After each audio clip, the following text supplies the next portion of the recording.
Our society is absolutely designed to shut down 90% of the potential of the human creature. Why should it be the case that society is afraid of realizing human potential? And what it comes down to is special interests. That there are those who run things in society, and that there are those who are there to kind of serve them and serve their ends and serve their needs. And so what our society has created is a realm of unquestioning meat robots who will perform their daily tasks without complaining and without causing any trouble.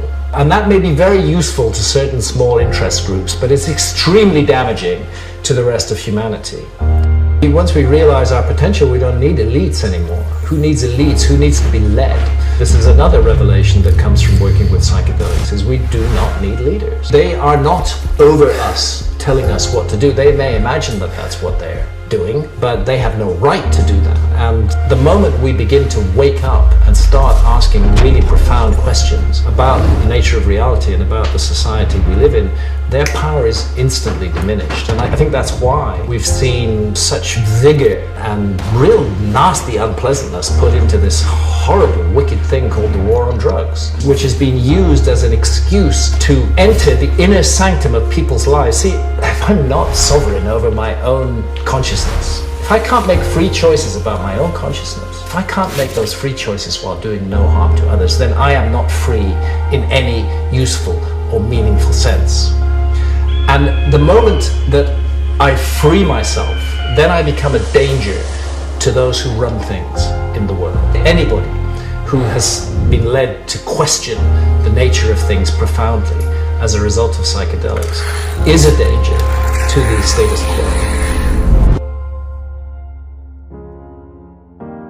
We risk being thrown in prison, we risk having our reputations destroyed if the powers that be enter our home and find that we're using psychedelics. I mean, this is really an Orwellian world that we've created. How dare some guy in a suit sitting in government tell me what to do with my consciousness, while at the same time they're allowing, the glorification and glamorization of alcohol, which is one of the most dangerous drugs on the planet.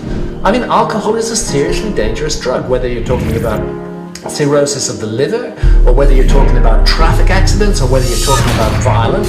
Alcohol, there's no doubt about it, nobody can dispute it, it's an extremely dangerous drug. So a society that says alcohol's okay, and you can even advertise it, but psilocybin or DMT are not okay, and if you use them you'll be sent to prison, that society is just riddled through and through with unbelievable hypocrisy.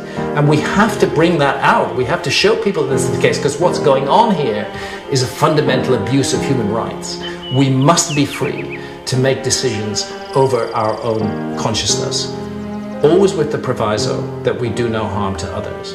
And any government, any state agency that attempts to limit our freedom over our own consciousness is itself an agency of darkness and control.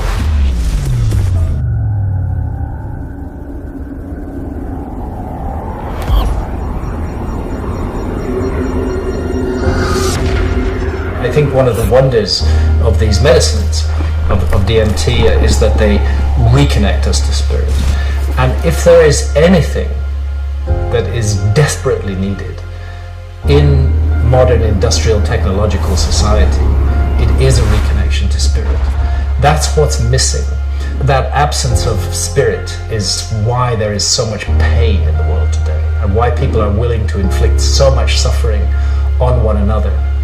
Once we reconnect with spirit, we realize that we are an intrinsic part of the human family. What the psychedelics are showing us is that we are all members of one family of consciousness, and that they strip away all the trivial shit like the color of our skin, or the country in which we are born, or the legal system under which we grew up. They strip that away and they bare the soul, because my God, it is a mystery to be alive at all, to have experiences, to have our senses, to fall in love, to be engaged in the world. All of that, if you think about it, I mean, where did we come from? We're born in these bodies, we grow up in a family, we go out there in the world, we take it all for granted, but it's a giant mystery from beginning to end.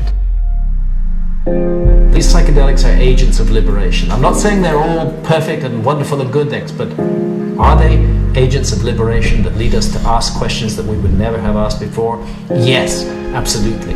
And do they lead us to want to be better human beings? Yes, absolutely. And do they lead us to see the faults and the crack lines in our society which have been so carefully papered over? Yes, absolutely. And as a result, there has been a concerted effort to suppress this growth of freedom. But you know what? It's not going to work. That effort is failing. People are waking up all over the world. Not fast enough yet, not in large enough numbers, but it's happening. It's a small flame.